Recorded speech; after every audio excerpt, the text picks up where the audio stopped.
రోజువారీ ఆహారంలో పెసల్ని భాగం చేస్తే అనీమియా లాంటి వ్యాధులు రాకుండా చేయవచ్చు. ముడి పెసలు రెగ్యులర్ డైట్లో చేర్చుకోవటం వల్ల పొట్ట ఫుల్గా ఉన్న అనుభూతిని చెందుతారు. అదే సమయంలో ఆకలవ్వదు. తద్వారా బరువును కంట్రోల్ చేయడానికి సహాయపడుతుంది. 1 కప్పు పెసరపప్పును చపాతీలతో పాటు రాత్రిపూట తీసుకుంటే బరువు క్రమక్రమంగా తగ్గుతారు. బరువు తగ్గాలనుకునే వారికి పెసలు అద్భుతంగా ఉపయోగపడతాయని పరిశోధకులు అంటున్నారు. రోజూ బియ్యంలోకి కాసిన్ని పెసలు కలిపి పులగం చేసుకుని తింటే ఊహించని రీతిలో బరువు తగ్గొచ్చని పరిశోధకులు చెప్తున్నారు. తీవ్రమైన ఆకలి సమస్య ఉన్నవారు రోజూ పెసలను తింటే ఆకలి అదుపులోకి వస్తుంది. తద్వారా బరువు తగ్గడం తేలికవుతుంది.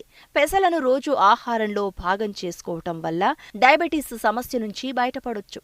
షుగర్ లెవెల్స్ తగ్గుతాయి. శరీరంలోని చెడు కొలెస్ట్రాల్ను తగ్గించి మంచి కొలెస్ట్రాల్ను పెసలు పెంచుతాయి. దీంతో గుండె జబ్బులు రాకుండా అడ్డుకోవచ్చు.